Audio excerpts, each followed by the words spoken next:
Ce journal vous est offert par le FPI, Fonds des promotions de l'industrie, votre partenaire privilégié pour la réussite de vos projets.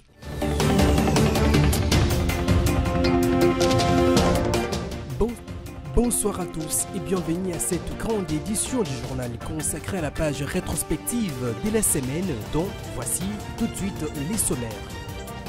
Le président de la République Félix Tshisekedi a inauguré le jeudi 28 novembre 2024 le nouveau bâtiment administratif de l'agence autonome de la Banque centrale du Congo, BCC à Kalemi dans la province du Tanganyika. Pour la gouverneure de la BCC, Marie-France Malangou, la réalisation de ces projets vise à offrir à son personnel les meilleures conditions de travail. La marche de l'opposition en sursaut national menée par Deli Sesanga contre le changement de la constitution en RDC a été dispersée le mercredi 27 novembre 2024 au rond-point Ngaba par la police nationale congolaise. Il s'agit d'une deuxième manifestation du sursaut national à Kinshasa après celle brutalement réprimée il y a quelques jours. Et enfin, la décision d'interdiction au service en dehors de la police de la circulation routière de tracasser les motards, communément appelés Wewa, a été saluée par ces derniers qui ont également remercié le général Blaise Kilimbalimba d'avoir pensé à eux. Ces lois définissent le cadre légal qui régit les prérogatives et les responsabilités des autorités provinciales et sont supposées favoriser une gouvernance responsable et efficace.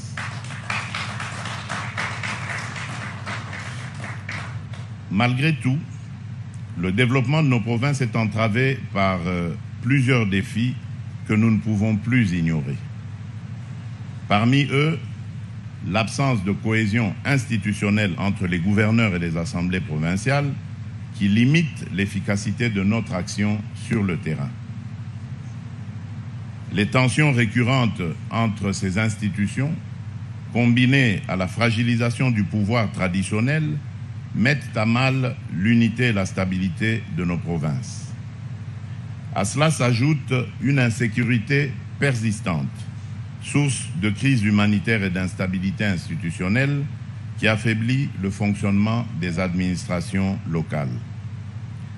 La gestion opaque des ressources et une allocation inadéquate des budgets d'investissement freinent également la croissance de nos territoires. Par ailleurs, le manque de ressources humaines qualifiées représente un obstacle majeur à la mise en œuvre de nos projets de développement. La qualité du service public provincial souffre notamment du non-respect des droits et devoirs des agents de carrière tels que définis par la loi numéro 16/013 du 15 juillet 2016. Enfin, la gestion des ressources destinées aux projets de développement reste décevante, aggravant le déficit d'investissement dans des infrastructures et des initiatives qui pourraient bénéficier à nos provinces. Cette situation érode la confiance des citoyens envers leurs institutions et retarde le progrès que nous aspirons tous à voir dans nos communautés.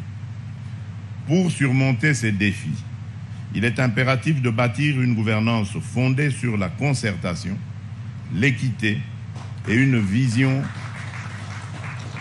vision partagée du développement.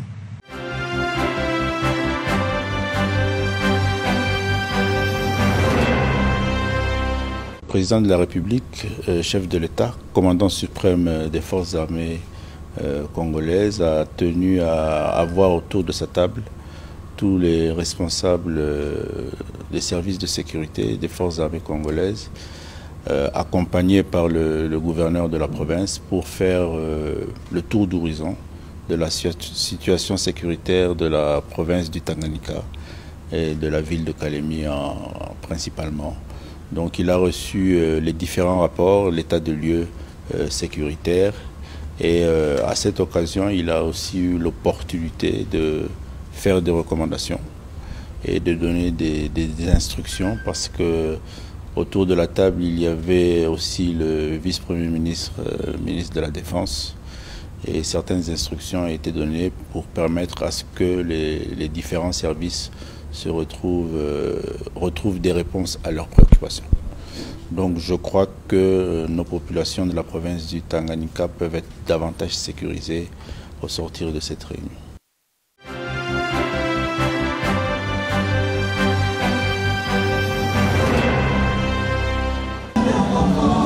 Un nouvel édifice sorti des terres en plein centre-ville de Kalemi, le nouveau bâtiment administratif de l'agence autonome de la Banque centrale du Congo est un immeuble de 2 étages situé sur l'avenue de la Révolution au quartier Fataki 1, commune de Kalemi, en plein centre commercial et administratif de la ville. En présence du chef de l'État Félix-Antoine Tshisekedi Tshilombo, la gouverneure de la Banque centrale du Congo, Madame Marie-France Kabedi Malangou, indique que ce bâtiment de 200 mètres carrés, acquis sur fonds propres, s'inscrit dans le cadre de la noble vision du président de la République visant l'amélioration des conditions de travail et de qualité de vie de son peuple. Ceci est le fruit d'un besoin exprimé par l'institution monétaire de doter à son agence provinciale de Kalemi d'un édifice modernisé en assurant un maximum de confort au personnel. Ce que vous allez inaugurer aujourd'hui s'inscrit dans votre noble vision visant l'amélioration des conditions de travail et la qualité de vie du peuple congolais. C'est dans ce cadre que s'appréhendent les efforts de la Banque centrale d'offrir ainsi à son personnel les meilleures conditions de travail pour plus d'efficacité dans les services qu'il doit rendre à la population, au trésor public et à tout le système financier, tout en élargissant la représentation de la Banque centrale du Congo sur le territoire national. Le nouveau bâtiment administratif de la Banque centrale du Congo, siège de Kalemi, inauguré en ce jour par le chef de l'État, abrite non seulement les services de la banque, mais aussi des appartements pour ses hôtes de marque. La Banque centrale, en tant qu'entreprise autoritaire de régulation et de supervision du système financier congolais et comme institut d'émission de la monnaie nationale, compte 1710 agents et cadres au siège de Kinshasa à l'hôtel de monnaie dans les entités provinciales réparties dans les différentes provinces et dans les agences autonomes, y compris celle de Kalemi.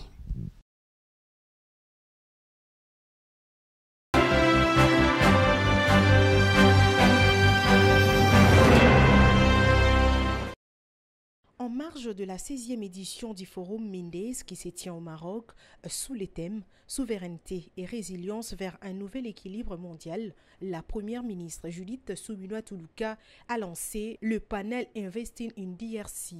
Devant les investisseurs internationaux, dans son discours, la chef du gouvernement congolais a affirmé l'engagement de la RDC dans les réformes majeures pour améliorer le climat des affaires. La République démocratique du Congo est souvent qualifiée de scandale géologique en raison de l'immensité et de la diversité de ses ressources naturelles, tant sur le sol que dans son sous-sol. Sur le plan économique, la République démocratique du Congo a fait preuve de résilience en terminant l'année 2023 avec une croissance du PIB de 7,5%, soutenue principalement par le secteur extractif. Les secteurs non extractifs ont également progressé avec une croissance passant de 3,1% en 2022 à 3,6% en 2023, portée par l'agriculture, la construction, les travaux publics, ainsi que les transports et les télécommunications. Nous avons un certain nombre d'accords commerciaux que la RDC a pu signer. Elle est notamment membre de l'African Growth and Opportunity Act, l'AGOA, qui facilite ainsi l'accès à un certain nombre de marchés, notamment le marché américain. Et en termes de protection juridique, nous avons des mécanismes de protection juridique robustes qui existent pour sécuriser les investissements. Nous vous invitons donc à venir investir en République démocratique du Congo et à établir avec nous des partenariats gagnant-gagnant. Nous sommes déterminés à vous accompagner par le biais de garanties juridiques solides afin que vos investissements soient non seulement implantés dans notre pays, mais aussi fructueux dans les meilleurs. Tout juste après son discours, la première ministre Judith Suminwa Tuluka a visité les stands de l'ANAPI où elle a dialogué avec les investisseurs potentiels pour renforcer les collaborations entre la République démocratique du Congo et le monde des affaires. Notons que les forums Mindays s'est poursuit jusqu'au 30 novembre 2024 au Maroc, malgré que la première ministre Judith Suminwa est de retour au pays.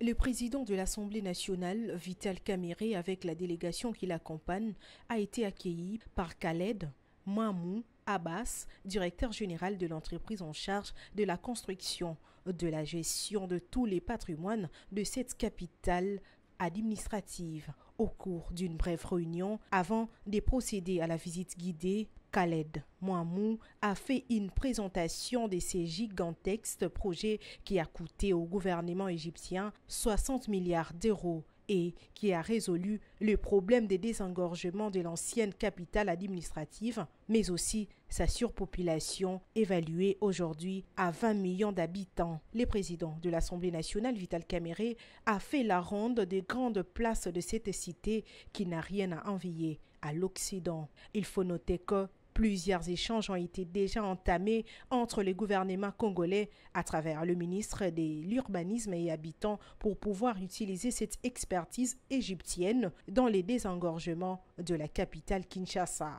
C'est la raison et l'intérêt du choix des autorités égyptiennes de faire visiter cette nouvelle ville au président de l'Assemblée nationale, Vital Kamerhe, en séjour en Égypte.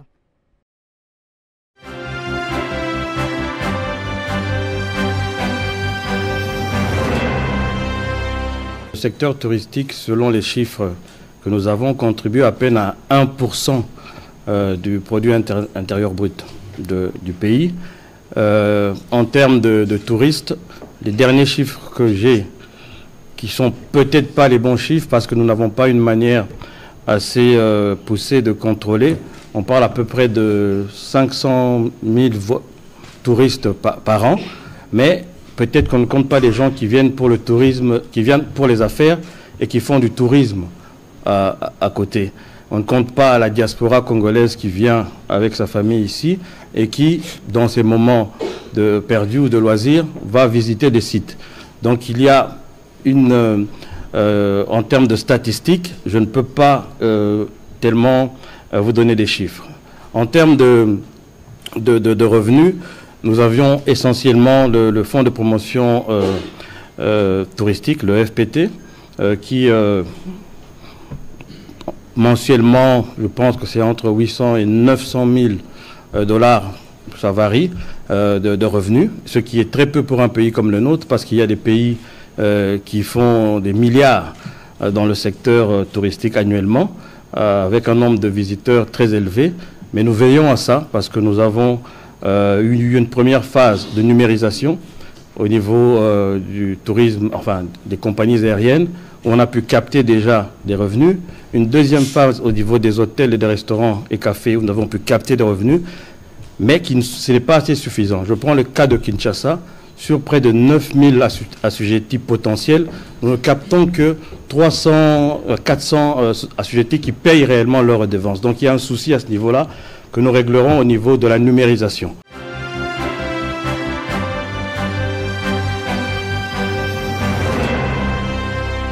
La question complexe du conflit dans l'est de la République démocratique du Congo, la transition et le désengagement progressif de la MONUSCO, ainsi que les multiples défis que rencontrent les missions onusiennes dans les contextes de conflit, étaient les points à l'ordre du jour dans l'échange entre Gracie Yamba et ses hôtes de marque.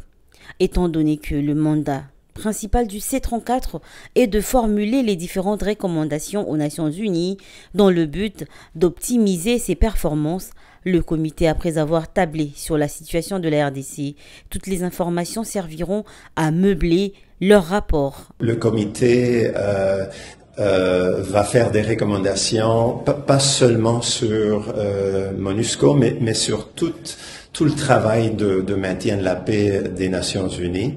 Alors, on a eu une bonne discussion ce matin avec la vice-ministre, puis elle a fait des réflexions vraiment intéressantes, vraiment importantes sur la transition, le désengagement des missions, sur la complexité aussi évidemment du travail des Nations Unies dans un contexte de conflit.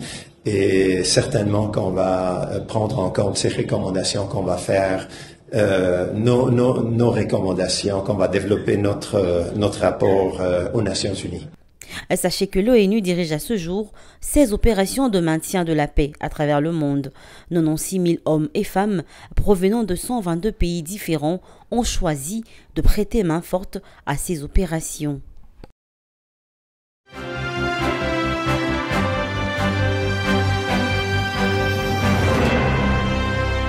Depuis que les débats sur la révision ou les changements de la Constitution a atteint un autre niveau, l'UDPS, le parti présidentiel, prône ouvertement pour un changement.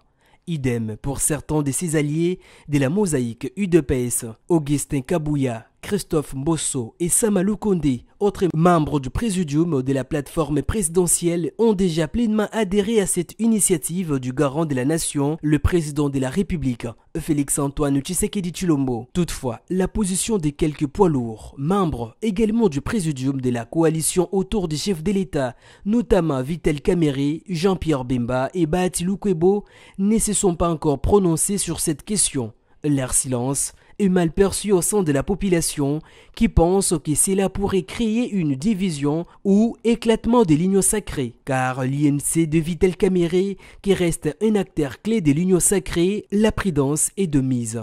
Aucune ligne claire ne semble encore définie. Quant au MLC de Jean-Pierre Bemba, une réunion s'est tenue dernièrement, mais aucune décision n'en est sortie pour l'instant. Jean-Pierre Bemba a demandé aux membres de son parti d'approfondir la réflexion et de soumettre des propositions. De leur côté, les opposants accusent le président de la République, Félix-Antoine Tshisekedi Tshilombo, de vouloir s'éterniser au pouvoir sur fond des dérives dictatoriales. Dans la même opposition, les nouvelles élans de l'ancien Premier ministre Adolphe Muzito s'est dit favorable, mais à condition que la commission préparatoire de cette initiative critiquée par l'Église catholique et une partie de l'opposition soit chapeautée par un opposant. Changement de la Constitution ou pas, c'est quoi l'intérêt du peuple congolais? Attendons voir.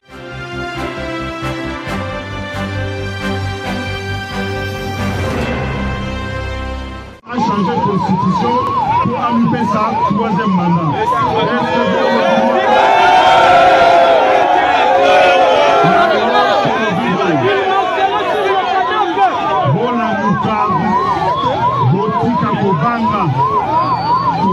La campagne de sensibilisation pour que les Congolais nyonso batte malokola moto moko pour que eloko wana babengi changement ya constitution elekate ezabo ete bisika bozali boye batetwaye na milulu minene le 14 décembre.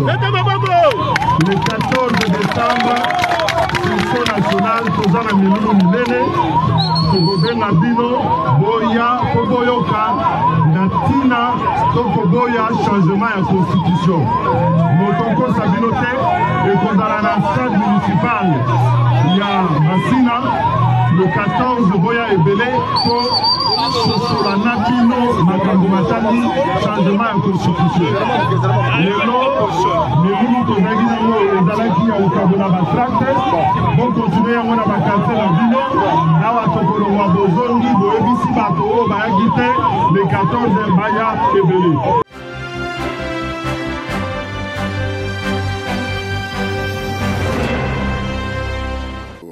Battre en brèche, ce qui se dit, ce n'est pas une constitution des belligérants, c'est une constitution qui était adoptée par un référendum constitutionnel organisé le 18 et 19 décembre 2005, promulgué en février 2006, donc 85% des Congolaises et des Congolais ont dit oui à ce texte, à cette constitution, c'est bien la constitution de tous les Congolais, élaborée par des constitutionnalistes. À cette époque-là, d'ailleurs, j'étais président de l'Assemblée nationale et j'ai animé les débats qui ont abouti à l'adoption du projet de constitution constitution que le peuple a adoptée massivement à 85% des voix. Et je pense que Félix Tshisekedi n'est pas à une énormité près. Ce texte a été élaboré, en tout cas l'avant-projet, par des constitutionnalistes, d'éminents juristes, comme le professeur Mampouya, le professeur Bob Kabamba, toute une équipe qui a travaillé, des constitutionnalistes congolais.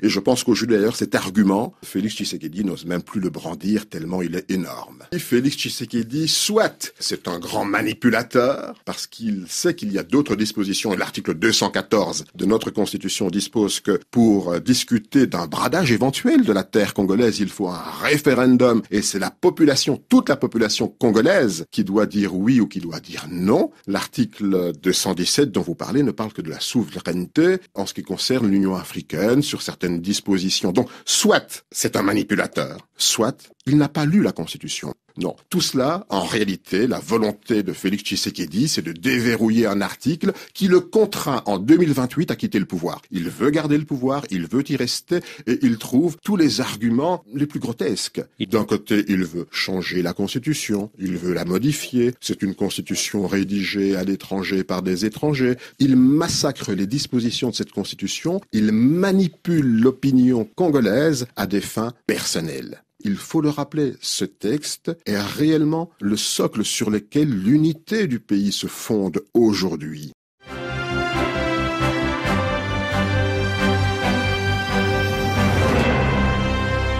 Massimanimba, dans la province du Kwilu, en République démocratique du Congo, c'est dans la grande salle de la coordination de l'Église catholique de cette province que le chef du centre de vote, les présidents formateurs et les techniciens recrutés pour prester durant les opérations de vote ont été réunis autour du rapporteur adjoint de la CENI, Paul Mohindo, qui a procédé à ces lancements dans ces coins du pays.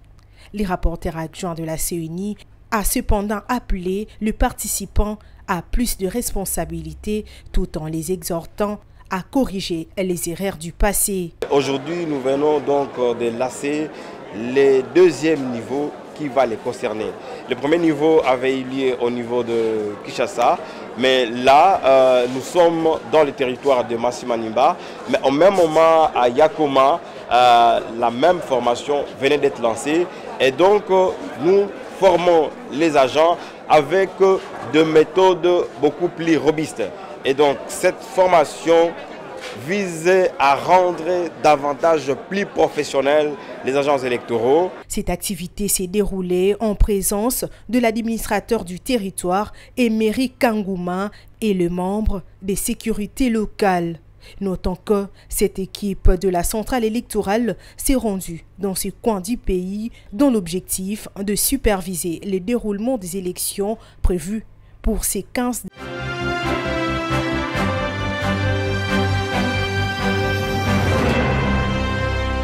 Le général Blaise Kilimba Limba interdit l'arrestation de montards communément appelés Wewa par tous les services en dehors de la police de la circulation routière après celle des véhicules et des conducteurs de taxi.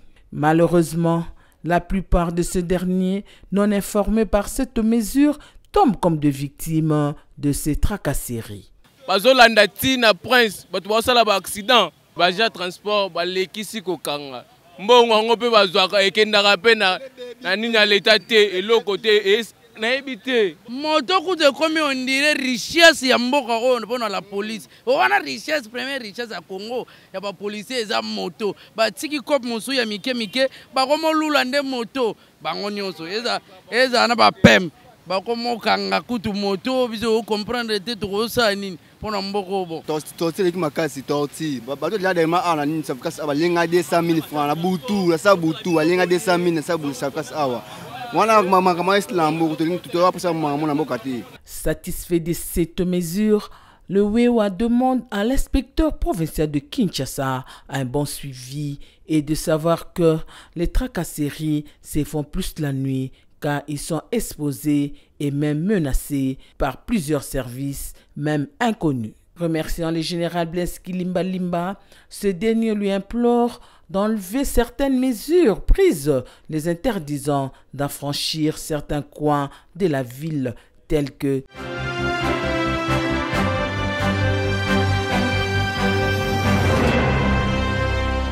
Malgré des progrès notables, les programmes communs des Nations Unies sur les VIH-Sida a averti que le monde n'est pas encore sur la bonne voie pour éradiquer le sida en tant que menace pour la santé publique. Parmi les 39,9 millions de personnes vivant avec les VIH, près de 9,3 millions n'ont toujours pas accès à un traitement vital. L'année dernière, 630 000 personnes sont mortes de maladies liées au sida.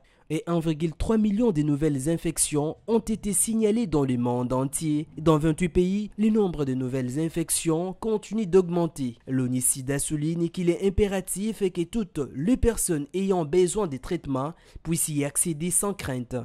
Pour mettre fin à la pandémie des sida, il est impératif que les droits de tous soient protégés. La science, par exemple, continue d'innover dans la lutte contre le sida avec des avancées significatives comme le médicament à longue durée d'action qui nécessite que quelques injections par an. Il est crucial que la technologie soit partagée de manière équitable pour faire baisser le prix et permettre la production locale dans toutes les régions du monde, en particulier dans le pays à faible revenu. Les nouveaux rapports de l'ONU-SIDA rassemblent les dernières recherches, des études, des cas et des recommandations pour guider le monde vers l'éradication du sida. Ces rapports offrent une feuille de route claire, affirmant que la clé pour éradiquer le sida réside dans la protection des droits humains.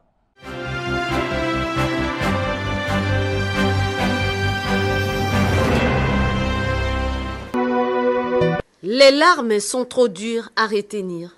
L'émotion et la consternation sont bien plus fortes à la taille de la personne disparue pour cette famille. Jemima Diane Mogbo, célèbre présentatrice du journal télévisé de 23h sur la radio-télévision nationale congolaise, n'a pas malheureusement survécu aux blessures subies lors de son agression par le Kuluna juste après sa prestation le mardi 12 novembre 2024. Depuis cette annonce, son avenue pourtant réputée un coin chaud dans la commune de Bandalungwa était presque déserte. Pas d'attroupement, pas de musique. Difficilement pour les habitants d'avaler cette triste nouvelle, une disparition aussi violente qui exige réparation. Cette triste nouvelle a aussi affecté ses collègues des services. Au cours du conseil des rédactions de ces jours, tous ont observé une minute de silence en mémoire de celle qui a toujours été disponible pour servir les autres selon les témoignages. Je suis parmi les gens qui l'ont accompagné à la morgue de l'hôpital du 59. Voilà, je suis très touchée. C'est une fille bien éduquée et très polie. À tout le monde, elle appelait toujours chef. Chaque fois qu'elle avait des ennuis, même pour des éléments à faire passer, soit on a oublié son élément sur les conducteurs. Mais c'est avec beaucoup d'humilité qu'il le faisait, ceci. Nous venons de perdre une personne de grande valeur. Une annonce qui a aussi suscité de la compassion, même dans les réseaux sociaux, les médias en ligne et autres pages. Les messages de condoléances ne font que pleuvoir pour pleurer cette vedette de 23 heures de la radio-télévision nationale congolaise qu'on ne verra plus jamais sur les antennes.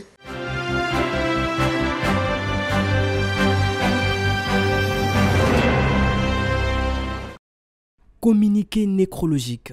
L'Union nationale de la presse du Congo, UNPC, exprime sa profonde tristesse face au drame qui frappe la corporation suite au décès au courant de cette semaine des 4 journalistes, dont 2 consorts et 2 confrères.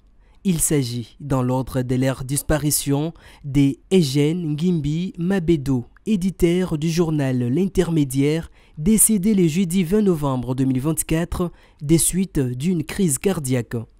Jemima Diane Mogbo, journaliste à la RTNC, décédé le dimanche 24 novembre 2024 des suites de blessures subies lors d'une agression des Kuluna le 12 novembre 2024 à 23h après son service.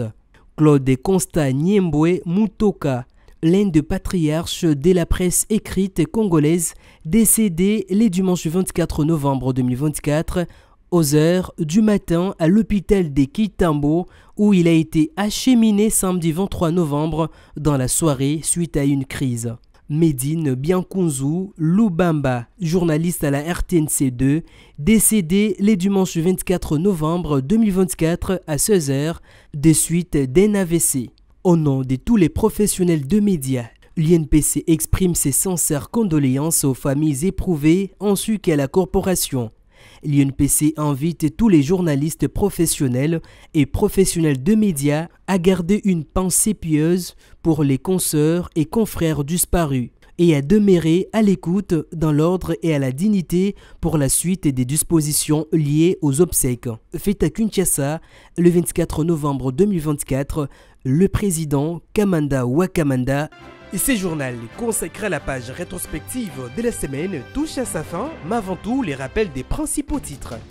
Vous l'avez suivi dans ce journal, le président de la République Félix Tshisekedi a inauguré le jeudi 28 novembre 2024 les nouveaux bâtiments administratifs de l'agence autonome de la Banque centrale du Congo, BCC à Kalemi dans la province du Tanganyika. Pour la gouverneure de la BCC Marie-France Malangou, la réalisation de ces projets vise à offrir à son personnel les meilleures conditions de travail.